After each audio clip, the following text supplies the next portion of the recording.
It's a Star Wars show. I'm your host, Jon Justice, and I'm glad that you are with another episode this week, brought to you by the Embark science fiction space opera adventure series. 7 books in all, available at Amazon.com. Just search for Embark and Jon, Jon Justice, and pick up your preferred copy. More to say about that at the end of today's episode. We have some exciting rumors going around, though, about Star Wars Starfighter, which fans are all up in arms about. And I just do not understand the fandom. I really, really don't. I don't know what is ever going to please that portion of the fandom that just wants to come down negatively on every single rumor that might pop up. I know it is all subjective. I preach that all the time on the show. I get it. But it doesn't mean that I can't sit here and talk to you about a galaxy far, far away and not be confused by the fandom's reaction over these various rumors. So we're going to talk about them in a positive light because I think that they sound awesome. So again, leave a comment up on YouTube or drop me an email, TalkShowNerd@gmail.com. And with that said, let's go ahead and get today's show underway. When I found you, I saw raw, untamed power. And beyond that, something truly special. So I failed to actually provide last week when covering the first teaser for the Mandalorian and Grogu film that we actually got an official synopsis. Not much to it. Doesn't really provide much more information regarding what the storyline is. Be that as it may, the first synopsis for the Mandalorian and Grogu in theaters May 22nd, 2026. The evil empire has fallen, and Imperial warlords remain scattered throughout the galaxy as the fledgling New Republic works to protect everything the rebellion fought for. They have enlisted the help of legendary Mandalorian bounty hunter Din Djarin and his young apprentice Grogu. Din Djarin, played by Pedro Pascal, and the young apprentice Grogu as himself. So again, that which we already knew based off of what we saw in the trailer and what we've known of the story so far. We just don't know exactly what the mission is beyond some of the other rumors that are out there. So if you haven't heard this before, you might want to skip ahead about 30 seconds to a minute or so, and I'll share with you what some believe the storyline is. So now that you're still here, in the teaser trailer, you saw a very muscular hut in an arena. Very similar to what we saw in Thor Ragnarok. The rumor is that that hut in that arena is actually the son of Jabba the Hutt, which is Rhoda the Hutt. Now, for those of you familiar, the very first Clone Wars movie that was released ahead of the Clone Wars series, that was actually the central storyline, where Anakin and Ahsoka were tasked with going and retrieving Rhoda the Hutt, who had been stolen by Count Dooku at the time. And so the rumor is that that muscular Hutt in the film is Rhoda the Hutt. Now, the involvement of the Mandalorian and Grogu and what needs to happen, I do not know, but that's just a speculation of a part of the storyline, is that it involves Rhoda the Hutt and Din Djarin and Grogu. And we saw a quick clip of not only the arena sequence, we saw an alien in there that looks to be one of the aliens directly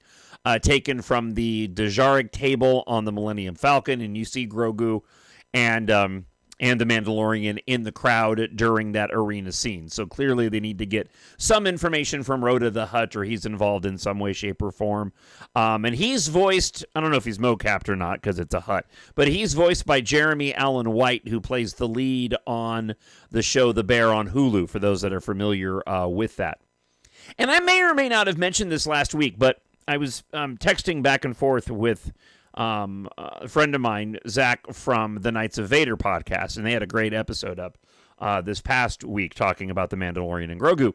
And there's a part of me that believes that the Mandalorian and Grogu being a Star Wars film is attempting to not only bring back families to the movie theater with a Star Wars event film, you know, a film that kids can get behind and hopefully will sell toys because merchandising is important and sell toys just beyond adults like myself going out and buying them. But I also feel like it perhaps could be attempting to fill a void in the lack of adventure style movies like Indiana Jones. I mean, the last Indiana Jones and the Dial of Destiny, while I enjoyed it for what it was, it didn't do gangbusters at the box office. And Harrison Ford now, of course, is an elder statesman in terms of acting. So we don't have any Indiana Jones type movies in the near future, and we haven't had these types of adventures. I mean, apart from I guess the first thing that comes to mind is like a Mission Impossible film.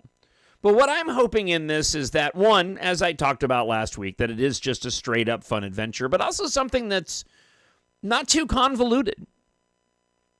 It's easy to follow. This is the storyline, and, you know, this is where we're going. And if this was indeed supposed to be a season 4 of The Mandalorian, and they're just simply cutting away all the fat, when I think back to all 3 seasons, and I know the 3rd season of The Mandalorian gets a bad rap. And understandably so. There's some really wonky episodes in it. But there's some great episodes in the 3rd season of Mandalorian as well. And I absolutely love the last 2 episodes. I thought that the season finale episodes of The Mandalorian in season 3 were some of my favorite. But with all 3 seasons, there are episodes you can easily go and trim out as filler.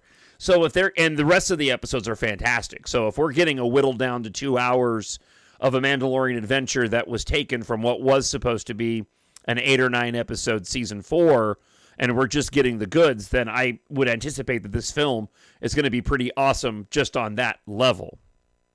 Now, that being said, The Mandalorian and Grogu is not going to end up satiating my desire for a particular type of Star Wars film, and that is what we typically see in the saga movies.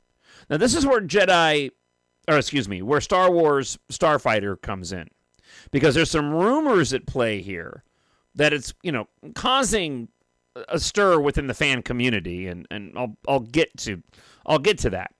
But based off of what we know so far, and if not all of these rumors are true, then this film is certainly going to be satisfying me as a Star Wars fan and what I am most looking forward to seeing in terms of Star Wars storytelling on the big screen.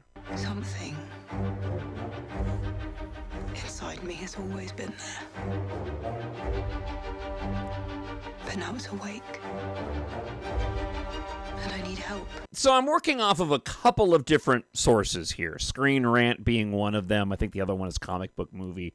And there are many different outlets that are all reporting the same, differently worded versions of the same rumor. So first off, we'll start off with pop culture commentator John Roca.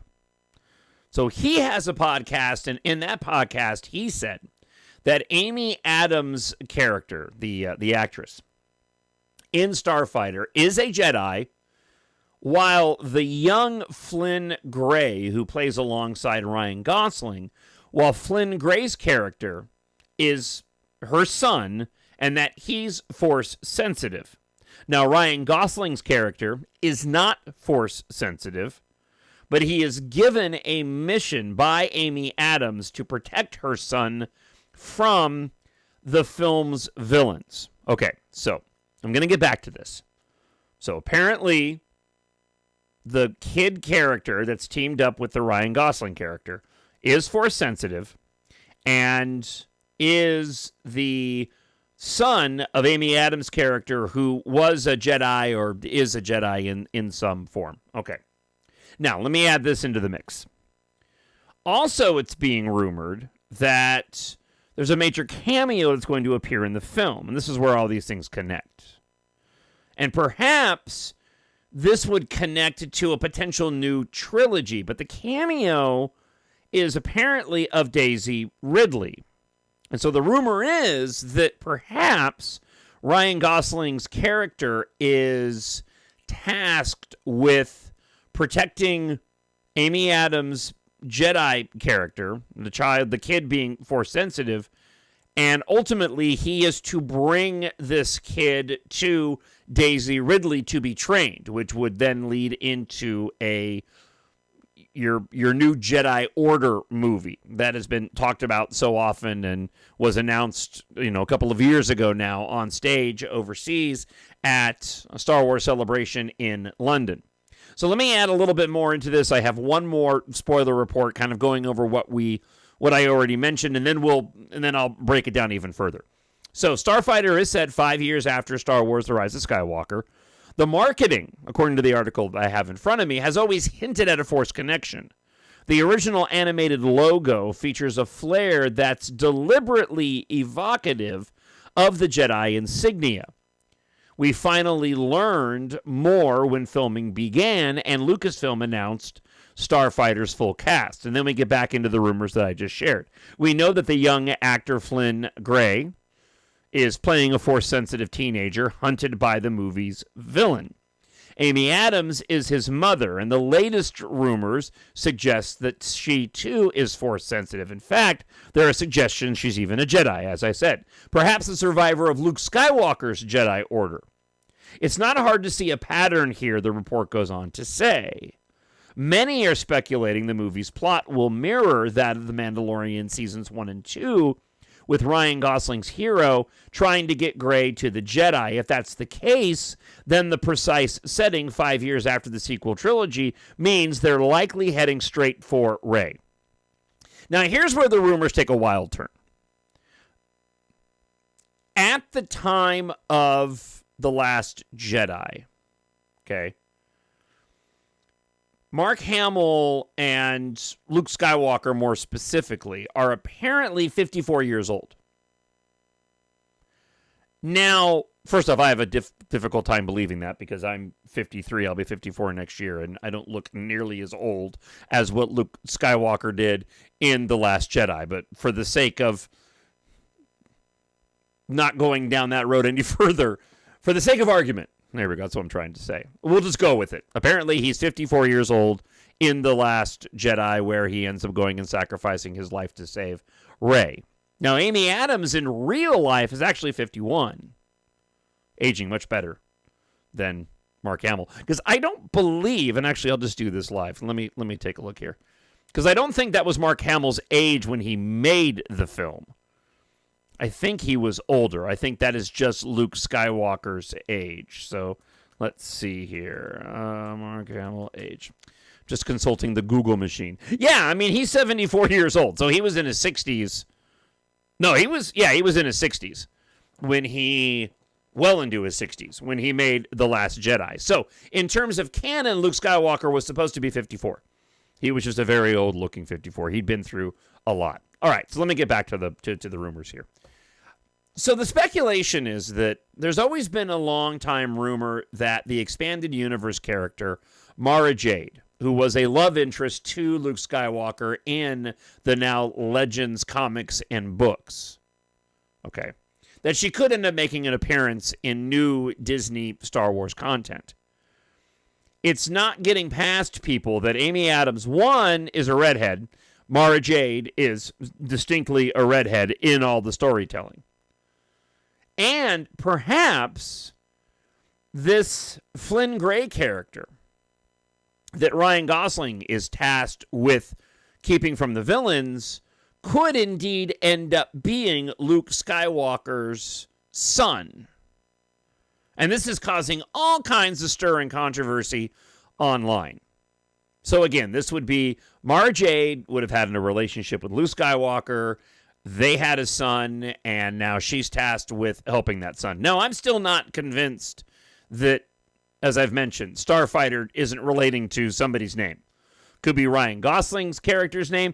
It could be the kid's name, only to find out it's actually Skywalker and not Starfighter. Just throwing it out there in case I happen to be right. It's just a long shot. I really love this idea. And I know that there's a lot of fans out there, and I don't necessarily know if I understand why they don't like this. But, these stories are about family. And it makes me laugh a little bit that I mentioned that because I was in the middle of watching Fast and the Furious 6 with my 18-year-old Kyle and the whole Dominique Toretto and family and all of that, right? But, Star Wars is about family, and it is about these ties that people have. And it would not be out of the ordinary to suddenly find out that there was more to why Luke Skywalker was on Octo. And maybe perhaps this ends up filling in some of which some fans had such a difficult time dealing with of why Luke had isolated himself. I never had an issue with it. I've always, as I've said, taken these stories as these are just historical documents, and this is the way that things play out. Sometimes people end up in a different place in life than where they started or what your expectation is. But I think this is a really fun idea to begin to develop new lore, have a new character, and why not have it be another Skywalker? And I guess from a marketing standpoint, I see it as being beneficial, as I still contend that the Star Wars storytelling, one, is best served on the big screen. And then two, it's best served on the big screen when you have a cohesive set of stories to go and tell.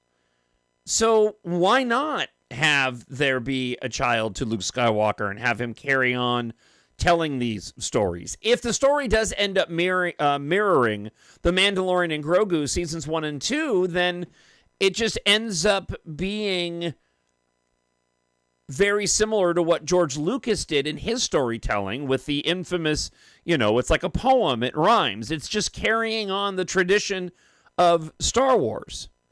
Now, I know hardcore fans are saying, oh, it's derivative, or why are they being so lazy, and why don't we get new characters? And that's all fine and dandy, and I think a lot of people just produce the negative content because it gets more clicks than the positive content does.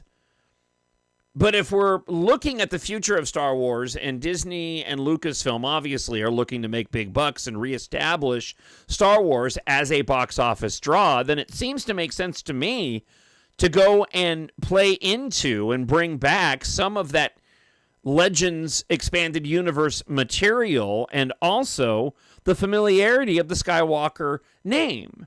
The characters can be different. The child can be different. He doesn't have to be just like his dad. He can have his own, and he should have, if this is the case, his own unique set of difficulties and challenges.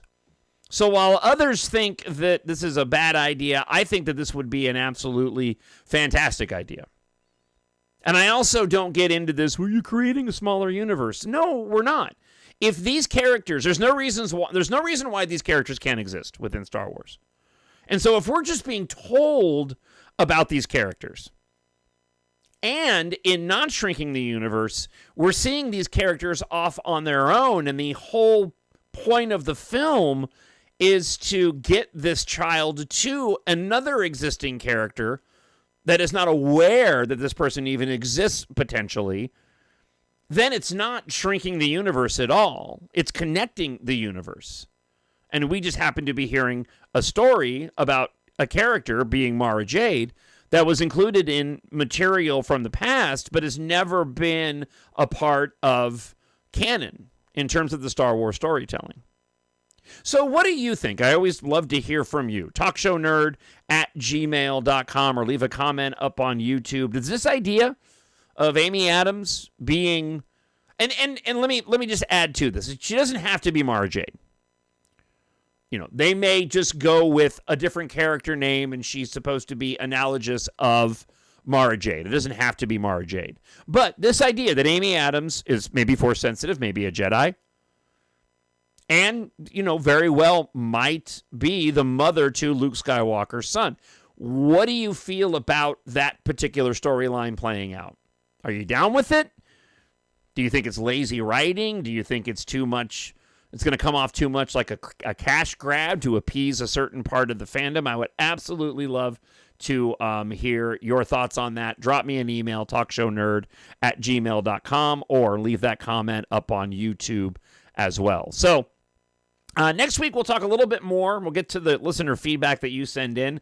Also, James Mangold, who is apparently still slated to direct the Dawn of the Jedi movie, just signed a brand new deal with Paramount. But in that signing of a deal with Paramount, off of his latest film, A Complete Unknown, the Bob Dylan biopic, it was mentioned that he is apparently still working on that new Jedi Order, the Dawn of the Jedi film. So it's going to be many years until we see it, because we already know we have The Mandalorian and Grogu coming in about 8 months, and then in about a year from then, we'll end up having Star Wars Starfighter, and our answers our questions will be answered. Now, before I let you go, you already like science fiction. If you have not gone and picked up your preferred copy of any of the 7 books in the Embark Science Fiction Space Opera series, I hope that you will go and check it out today. Amazon.com, search for Embark, E-M-B-A-R-K, Book 1. The tagline for Book 1 is, Katha's father died 1 year ago. Yesterday, he gave her the key to saving humanity. She just doesn't know it yet. Deep inside D-Corp, the planet's largest civilian and military spacecraft factory, an industrial accident has set off a catastrophic chain of events. Unaware of the disaster, Taft Guardia eagerly agrees to help a fellow pilot, Katha Morrow, investigate a cryptic message from her past. War erupts as D-Corp's ruthless leader attempts to exploit the chaos and seize control. Meanwhile, Taft and Katha discover what may be the only hope of saving Earth's evacuees from annihilation, if they can survive the apocalypse first. Listen, the Embark series, 7 books in all, is a fun, fast-paced, and action-packed epic adventure without an agenda. Written for adults, they're absolutely age-appropriate in terms of no language, and the violence is on par with Star Wars. So for those 11 and older, absolutely age-appropriate. So I hope you'll go and pick up Embark Book 1 today, and if you have and you enjoyed it in any way, I hope you'll go and pick up the other remaining 6 books in the series. They are all available in ebook, free on Kindle Unlimited, hardcover, paperback, and audiobook as well. Again, you like science fiction, if you want your space opera to be epic, filled with some romance, a lot of unique action sequences. I love writing action sequences. Embark is perfect for you. Head on over to Amazon.com and search for Embark and Jon, Jon Justice. I would really appreciate it, and I think you really enjoy these books. Thank you so much for spending time on the show this week. I'll be back again next week. Until then, I hope wherever you are listening, you're happy, you're healthy, and you're safe. God bless, and I'll talk to you again real soon. Bye. The Force will be with you, always. My